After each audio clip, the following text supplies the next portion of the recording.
Hello, everyone, and welcome to the Outliers YouTube channel and our program, Get to Know. I'm your host, DP Lyle, along with my co-host, Kathleen Antrim. Thanks, Doug. It's great to be here. And I'm very excited today to get to introduce to you a gentleman who's a best-selling author, and he's written some really interesting books. Jared Cade, welcome. It's great to have you. It's great to be here. I've been watching your other interviews and I've been looking forward to this. Well, thank you so much, and we're excited to have you. So I like to start off the interview with a question about your childhood. Oh, yeah, you're very good at that. That's a woman's question, not a man's question. So if you've seen some other ones, you know that I typically ask this, what was your childhood like? And do you feel that your childhood contributed to you becoming a writer? I leave that to the lot at Broadmoor or the Freudian experts. I do know that there were no writers in my family, so that when I decided, well, basically what happened was I was flicking through a magazine one day, one of my mother's magazines, and there was a two-page article heralding the arrival to the cinema screens of Murder on the Orient Express, starring Albert Finney as Hercule Poirot. So we're obviously in 1974 or 1975. And I said to my mum, there was this steam train. I'd never seen a steam train before. So I said to my mother, I'd like to see that film.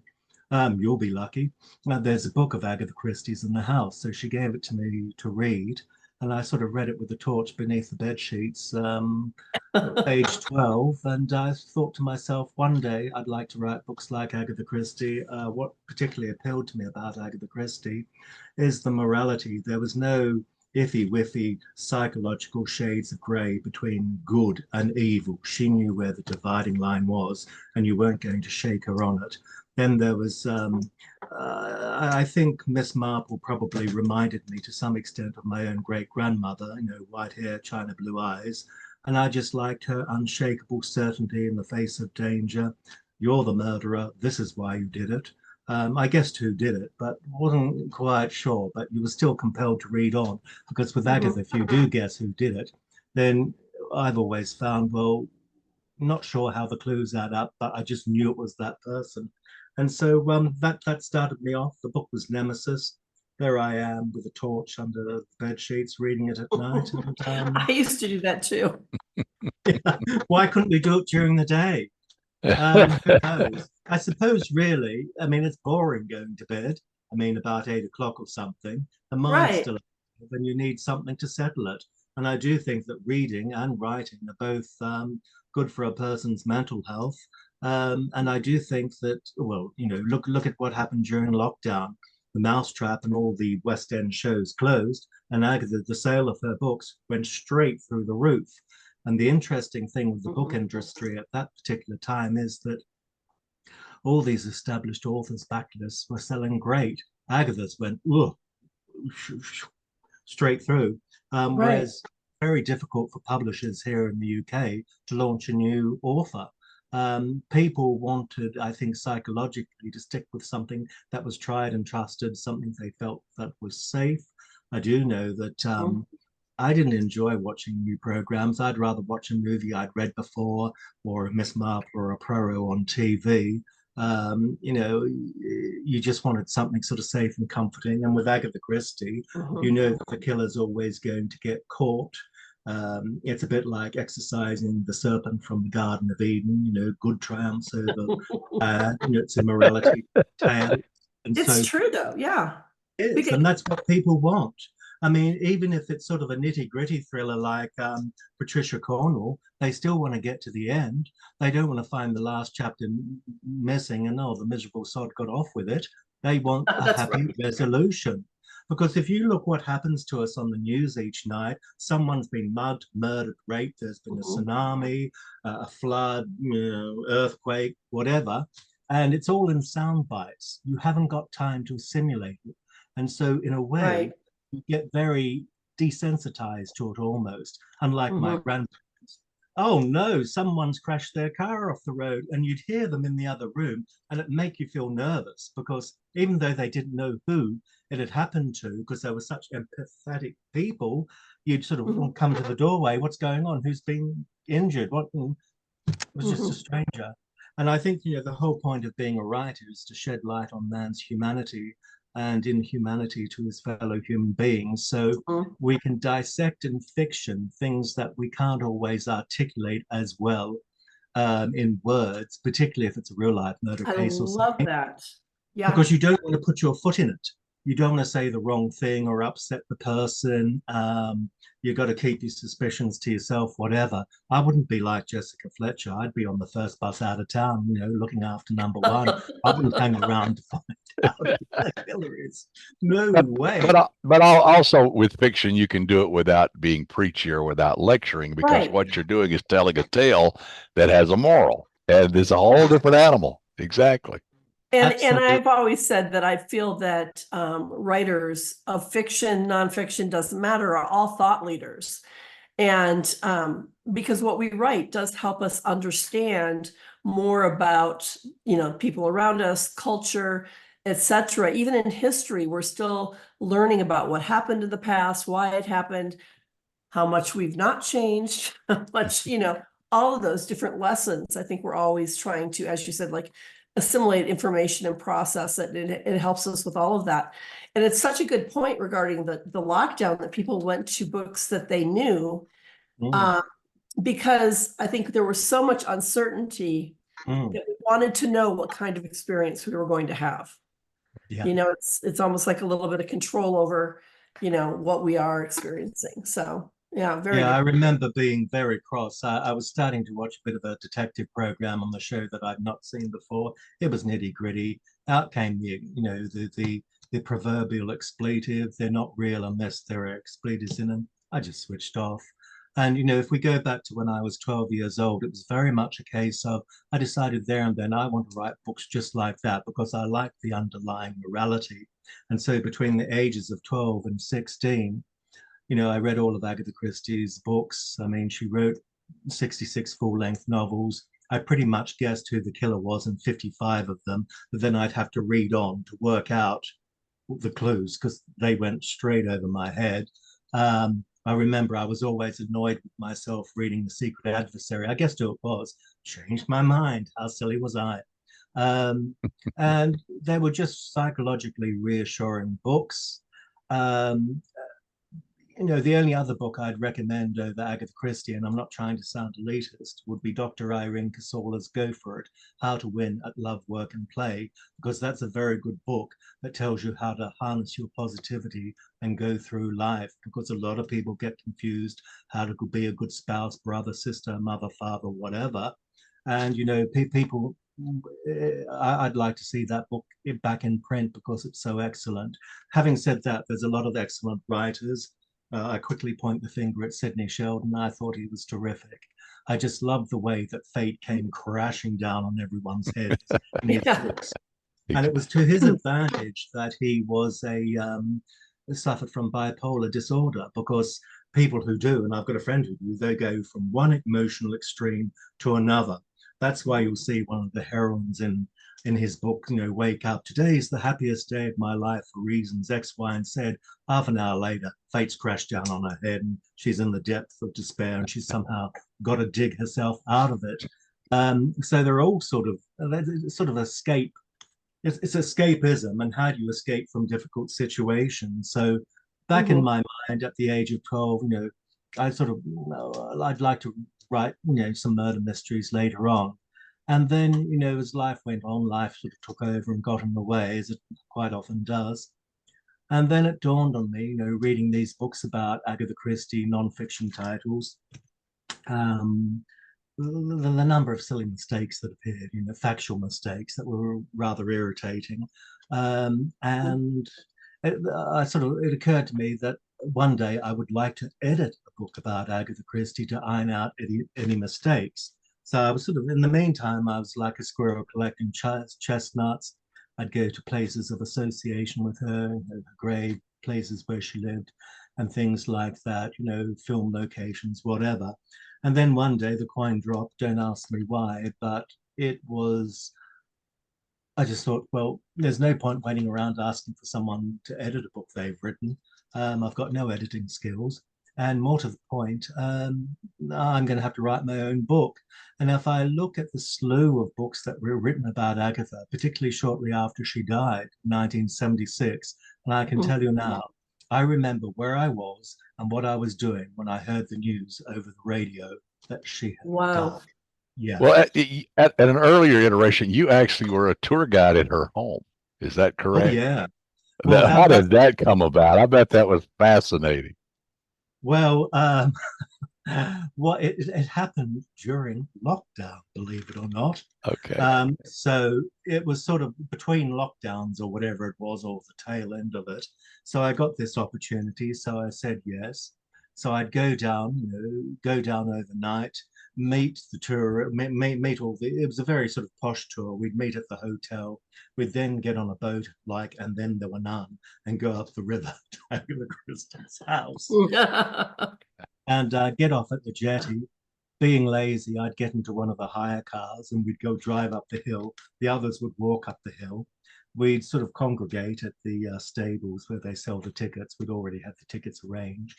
And then, go on through her house, and listening to some of the things the tour guide said was just ridiculous. I mean, when she bought the house, there was this ugly Victorian wing attached to it. And according to one tour guide inside the house, Agatha disliked the men playing billiards after dinner, so she had it torn down. She actually had the house torn down, the ugly Victorian wing torn down before she moved into it in order to restore the symmetry of the house. I think she was probably right to do so because there's enough rooms in the house. And so in the end, me and the organizers of the actual tour, we'd go and have a hot coffee or a hot chocolate in the cafe while the tour guide showed them around the house. And then we'd get back on the boat and go back down the river. I'd give a talk about, oh, look at this, look at that, that's associated with Agatha. Then we'd have lunch together, I'd chat away, and that's pretty much how it went on. So it was very informal, relaxed. No one wants to be lectured. Well, the feedback I got was good. I remember going to Egypt, and we had this tour guide. This is the backside of the building. In vain did we try to tell her she should say rear or the back of the building. She couldn't be persuaded, but might have done a thing in action. So that's sort of how that happened. But that was way after I had actually written the book. What got me the job of a tour guide is the fact that after I divorced, I had a lot of free time on my hands. So that was good. So whenever it was. So the book was published.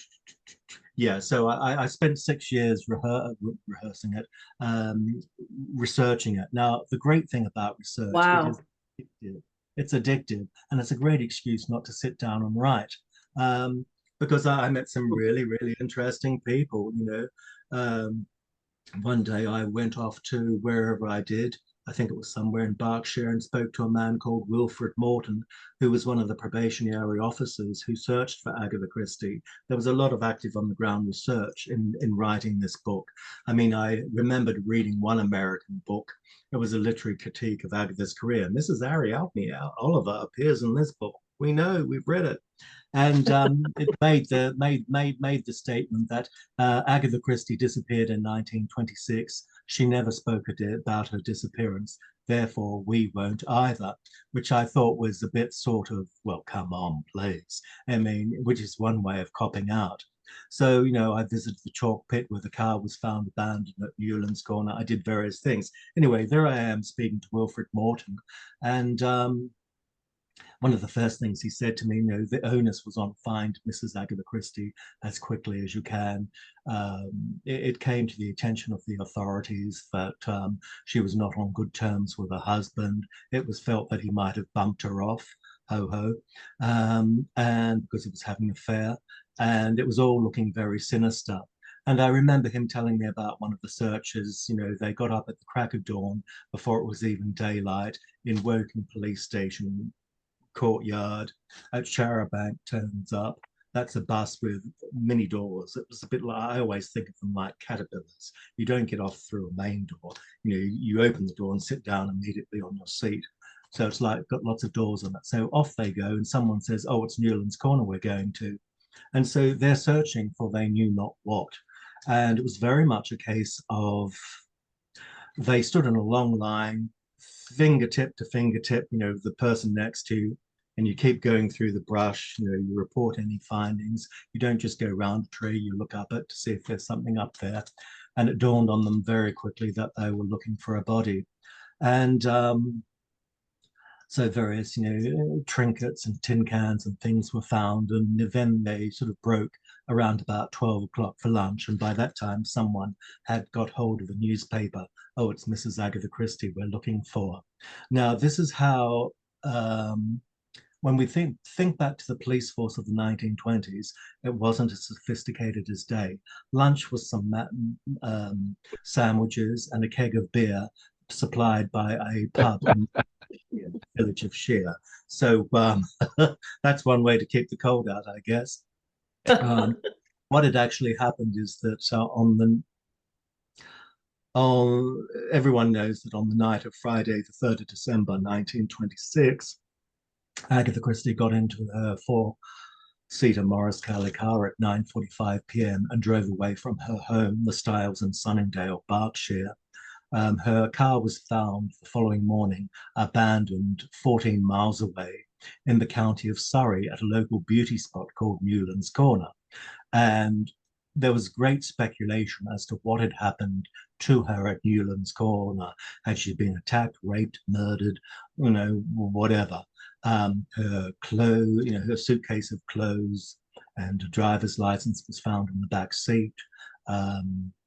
And one of the first people to examine the car was a chap called Frederick Dorr, who worked for a car firm. He was a car tester, and he examined the car. It had rolled down the slope of Newlands. There's the plateau of Newlands Corner. It rolled down the undulating slope, and by fortuitous, almost Harry Potter style magic, it had ended up by the side of a chalk pit, and the only thing that had stopped it from toppling in is a bush. And it was like a scene from one of her novels. And, over the next 11 days, suspicion was rampant. Archie was spending the weekend with his mistress. He gets summoned Sam and Madge James. The Christies weren't particularly happy in 1926. They'd moved to Styles at the beginning of the year. Now, when Agatha, her career started in 1920, she just published The Murder of Roger Ackroyd, which had sold about 5,500 copies, then considered a very good sale. But she was better known to the wider reading public as the author of some 80 short stories. But when you consider that there was no media, no social media in those days, no Twitter, Instagram, and all the rest, and the only form of entertainment was the radio, if you could afford it, then she wasn't that well known in the bleak sort of way. So, the stage was set on the night of her disappearance for a moderately well-known writer to become famous overnight, or certainly over the next 11 days. Now, I just wanted to clarify one thing. So this is the book that you wrote is nonfiction. This actually happened. Oh yeah, absolutely. Okay, so please. I led the vanguard because after Agatha Christie's death, there was a writer called Gwen Robbins. She was Fleet Street's highest paid journalist at one point. She got a call from an American publisher. "We want you to write a book about Agatha Christie. You got 6 months to do it in." She knew nothing about Agatha Christie. She got it done in 7 months. And she claims that Agatha Christie's surviving family did everything they could to prevent family and friends from speaking to her. She did get an interview with Agatha's second husband, Max Mallowan, but he was so rude. The dog was yapping its head off. That's where you psychologically want to strangle the dog. And, she only got that through a contact.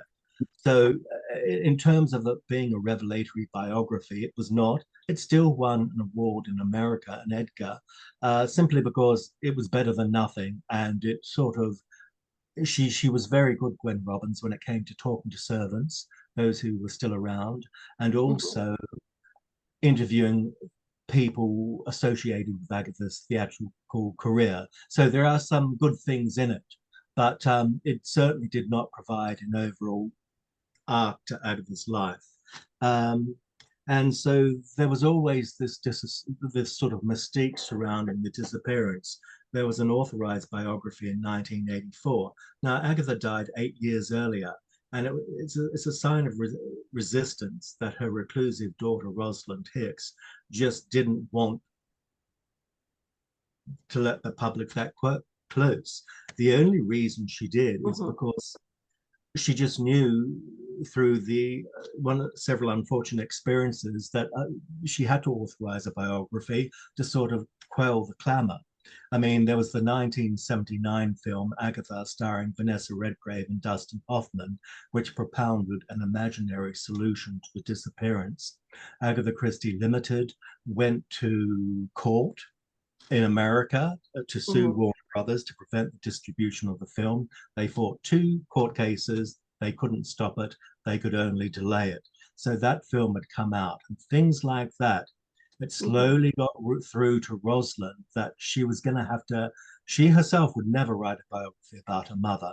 Now, you've got to realize with Rosalind, she always took her mother's side. Sorry, she always sided with her father, Archie. She adored him over the disappearance. She once told Agatha, Daddy likes me, it's you he doesn't seem to like. And, the words like that really do cut. And, the only reason Archie agreed to a trial reconciliation is because of their daughter Rosalind. But he, went on seeing Nancy Neal, and it was a very volatile situation simply because you've got to look at the psychological makeup of Agatha and Archie. Archie was a no-nonsense man of the world. He didn't go in for flights of fantasy. Now, interestingly, Agatha's father died when she was 11. The family went through sort of a form of poverty. Archie's father died at 11, allegedly from a fall from a horse, which was a euphemism for saying that he died of syphilis of the brain, simply which he contracted. I didn't know that. Okay. Yeah, he contracted that in an extramarital affair. And when you consider Archie's mother, Peg, was the sort of woman, she was an Irish woman, all very bright and gay and jolly, but she could go from gushing affection to gushing vitriol.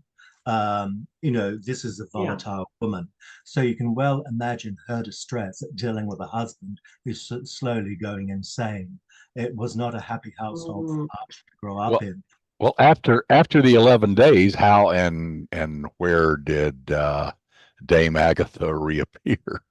Okay, give me a moment to come. Let's go for sites chronologically.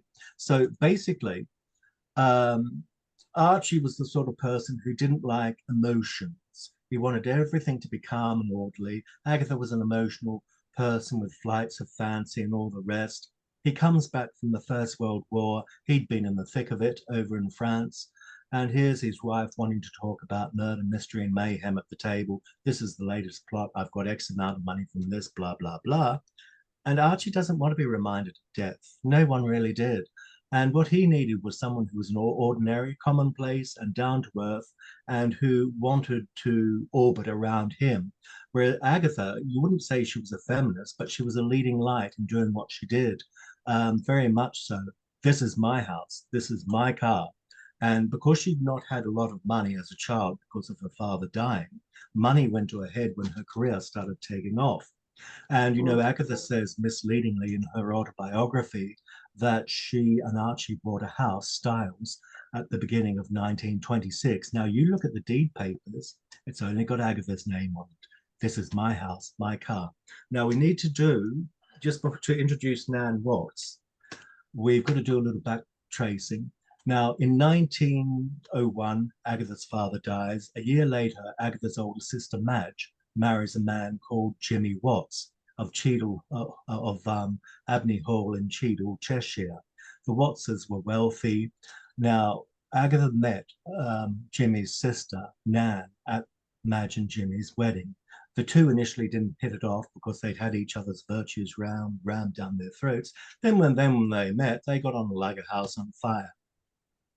They remained great friends for the rest of their lives. Agatha dedicated the body in the library to Nan.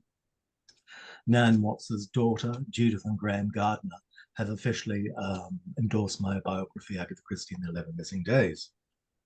So I got a lot of inside information from them. They let me look at family papers, photograph albums, gave me lots of memories. So in 1926, there's Agatha and Archie at Styles. Now, he had left the Royal Flying Corps. He thought it was a complete waste of time. You only get shot out of the sky by the Germans or whatever. And what he wanted to do was make a great deal of money in the city. So he got a business job, etc., etc. Now, when he came home at the weekends, all he wanted to do was play golf. Agatha became that well-known figure, the golfing widow. The only couple she could invite down to Styles for the weekend to alleviate the monotony for her was Nan Watts and her second husband, George Conn, who was a cancer specialist. George loved playing golf, so he'd go off and play golf with Archie and Nancy Neal. And that's how Nan Watts first got wind of the affair. Nan said to George, "Oh, for goodness sake, do try and calm it down." George did the complete opposite and alibied them. Now, when you consider that one of Archie and Nancy Neal's friends was Sam and Madge James, with whom they were spending the weekend when Agatha disappeared, Sam James had divorced his first wife, or rather his first wife had divorced him. He's living with his second wife. They've just had a baby.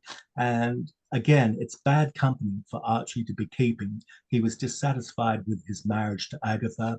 His hosts were given to understand that he was estranged from her. So again, you can see the seeds being sown.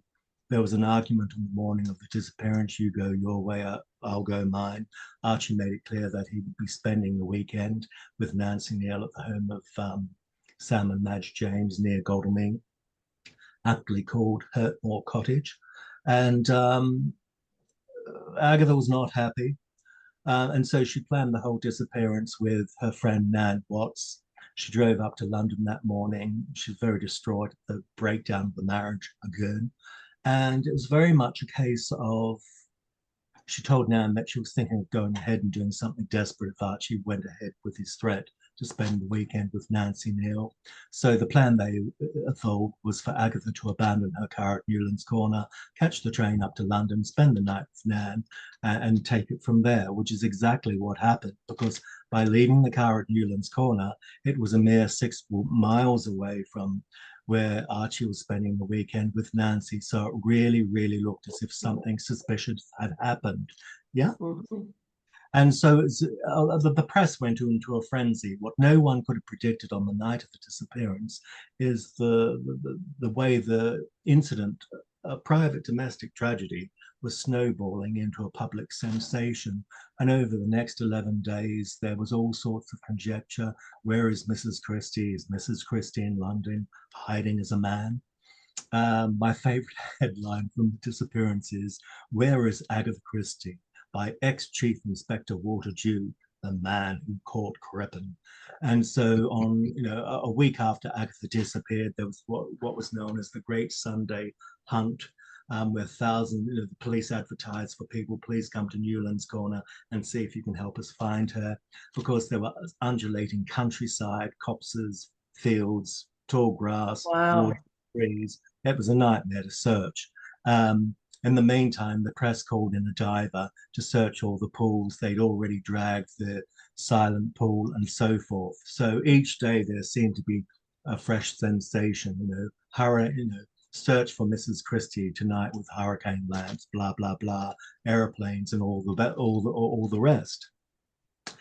And so on the night of the Great Sunday Hunt, 2 bandsmen in a hotel in Harrogate, over 200 miles away, in the north of England, went to the police and said, look, we've got a guest called Mrs. Neal staying at the Harrogate Hydro. She seems to resemble the missing writer. And they were very hesitant to go to the police because they didn't want to lose their job, because they relied on the money, because money was tight in those days, and that set the ball in motion for Agatha to be found. Over the years, everyone has blamed Superintendent Kenwood of the Surrey Police for flaming the thing into a sensation, but he had no control over the press.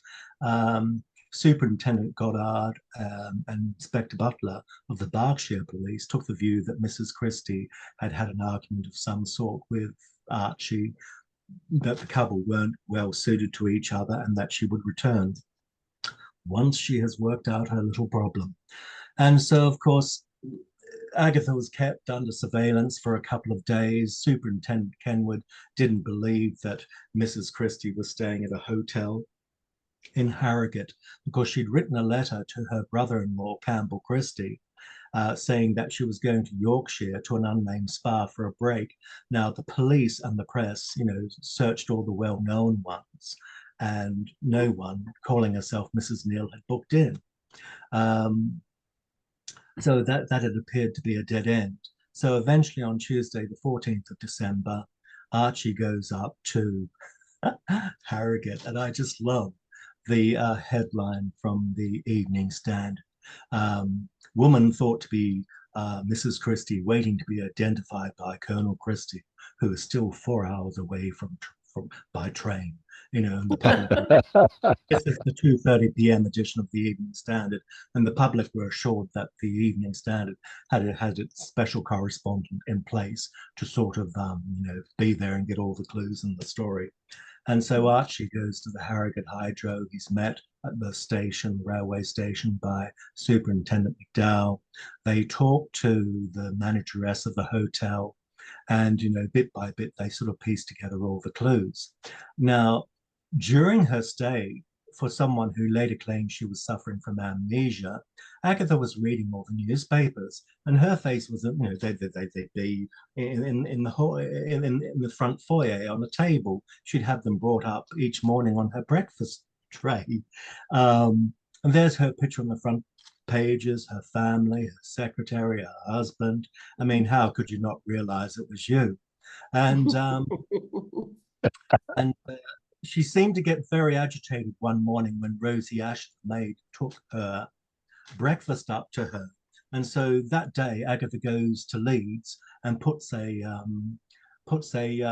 advertisement in the Times newspaper: friends of Mrs. Teresa Neal, late of Cape Town, South Africa, please contact this post office address. So, she was alibying herself and laying the plans. Of course, she had spent the night, after abandoning the car at Newlands Corner, she'd gone up to London by train, caught a taxi round to 78 Chelsea Park Gardens, and had spent the night with her friend Nan Watts. George Cohen was away on a trip. Judith, Nan's daughter, was at boarding school. And so they'd sort of sat up all night planning what was going to happen. What they failed to realize in their naivety is that the press would get hold of the story and fan it into a sensation. And of course, what Agatha wanted to happen was for the discovery of her abandoned car to result in the police disrupting Archie's weekend with Nancy Neal. With the upshot, wow, that's a big effort for that. Wow. Well, not really. All you could do is let the car roll forward and down the plateau, and she wanted Archie to be very severely grilled by the police. But again, that she outwitted everyone. Although she had said she was going to an unnamed spa in Yorkshire, when she booked into the Harrogate Hydro, what happened is that she thought she'd do something dashing, so she called herself Mrs. Teresa Neal. Teresa, after Saint Teresa of Avila, who reformed the convents in later life. So you see Agatha in avenging angel mode, and then Neal after Nancy Neal. There are 10 different ways of spelling the name Neal, either with the letter N or the letter K. And for someone who later claimed she had amnesia, she hit on the exact same spelling as Nancy Neal's surname. She signed the hotel register. And so Archie goes up. He's told that there's a photograph of a little boy on Agatha's bedside table, and it's called Teddy. But that was the name the Christies gave their daughter Rosalind, Teddy. Um, so even though she's an absent mother, she hasn't sort of forgotten her daughter because the picture's next to her on the bedside and so forth. This was a woman who had clothes sent in from the shops. Harrogate was a very rarefied place. It was because of its 87 mineral springs where people went to get the cure and so forth. So the emphasis was very much on service and looking after the guests who stayed at the hotels, because you had royalty staying there at times, and the Russian royal family, whatever, Queen Mary walking the streets. And so it was see no evil, hear no evil, speak no evil. And then, of course, the mud starts hitting the fan. Archie Archie was not permitted to go up to Mrs. Neal's room, knock on the door, and scare the daylights out of Agatha. On the contrary, he had to sit behind a newspaper in the lounge, then wait until she came downstairs and picked up a copy of the Evening Standard, reporting that Colonel Christie was 4 hours away by train. Oh my gosh. And you might think there was this screaming. It was very understated, very subdued. She appeared to think he was her brother, with whom she'd never got on. So why she would think, well, and then she's only just met this man. She's allegedly got amnesia. They go into dinner, and that's when she, alone, a quiet corner table. She just lays it on the line to him how Nan Watts had helped her. In April 1926, Agatha had lost her mother. Archie didn't support her. I doubt if anyone could have supported her in the way she wanted to be supported. And so she blamed him for that. She hadn't gone away with him to Spain. Nan Watts had lost both her parents in 1926. So she really understood Agatha's pain and loss. Now, if you go back to Nan Watts's first husband, Hugo Pollock, his father was Hugh somebody or other Pollock, and Pollock Dock in America. Pollock Docks in America is named after the Pollock family. They were big wigs politically. So Hugo Pollock and Nan had got married. They produced Judith. Hugo had then gone off to the war. He'd come back, and he hadn't been a very good father to Judith. He'd tell her to hop it in Arabic. And then one day he went off on a walking tour, rather like the character of Alan Carstairs in Why Didn't They Ask Evans, 1934 through Agatha wrote.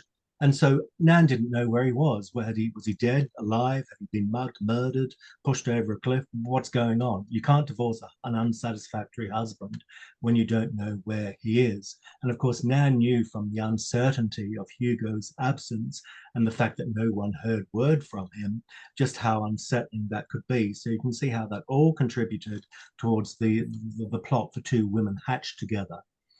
So, of course, Agatha gets identified by Archie. They have dinner. He realizes that the press are, gathering outside. They'd all hastened there the night before.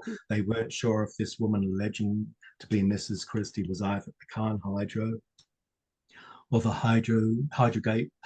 Harrogate Hydro.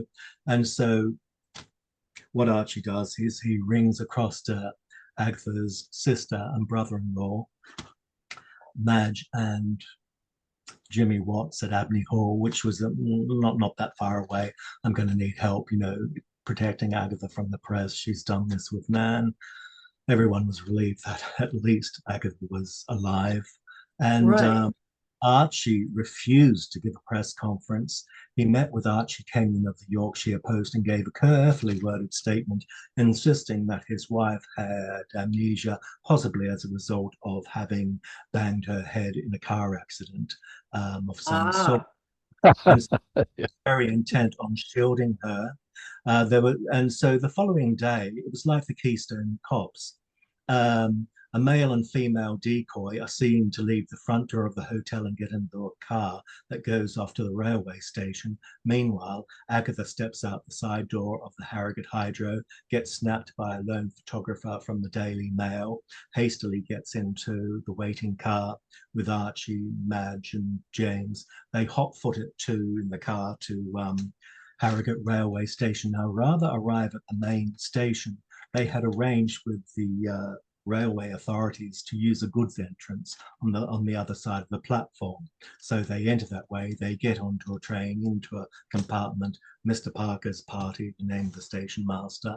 And of course, the press are running across the track. Oh, we've spotted her, we've spotted her. You know, it's frenzied chase. Now, Archie had given out a statement that he was taking Agatha back to Styles via London. And he had arranged for his car, his Delage, to be driven from Styles up to London so he could drive Agatha back to Styles. I mean, it would have been disastrous if he had. So at Harrogate, so they go from Harrogate railway station to Manchester, and that's where they change for the train to Abney Hall. And Agatha, who, you know, she's supposed to have amnesia, she turns onto the right platform, doesn't even look around to get the signposts or anything like that to know where she's going. This is obviously a woman who's been there before, doesn't need to look where she goes. It's this platform. And, you know, she's laughing and smiling and patting Madge on the arm, passing a laughing joke. The evening news got a picture of Agatha grinning her head off. This is not the ordinary woman of this is not the ordinary behavior woman who's an amnesiac, who's been very confused. These people say they're my relatives, they take me some, why is everyone following me or anything like that? I mean, she's grinning her head off and laughing. And it was the one time in the tragic affair where she felt that Archie's suffering was equal to her own. So they, you know, they get on the train, they go to Manchester, or whatever railway station it was. Sorry, I need to read my own book. And there's a 10-mile chase. There's a 10-mile chase from the railway station to Abney Hall with the gates closed in front of the press commandeer taxi cabs and all the rest and chase after them. So it was a really frenzied chase. And the press refused to move. The Daily News had offered a £100 reward of information for Mrs. Agatha Christie if she's found alive. And, you know, it was as if the whole country had turned into a hotbed of hot sleuths. And well, so, this is an incredible story. I mean, it's just unbelievable. And, you know, we're going to have to wrap this up, but I want everyone to go buy this book and read it because fascinating. a lot of people, I think, probably don't even know this story. And yet everybody knows who Agatha Christie is. And this is such an incredible story. Everybody go buy it. Yeah. thank you. I mean, it is just amazing. And the upshot of the whole thing. Yeah. Well, Agatha Christie and the 11 Missing Days is currently under film option in America. Good. So, fantastic. That wretched strike you guys have been having for 191 days. Actors have slowed things down, I'm sorry to say. Yeah, but, you know, Sure. There's always more that can be said about Agatha Christie, and I've got a new book that will be published toward the end of the year. I think you've got its cover there.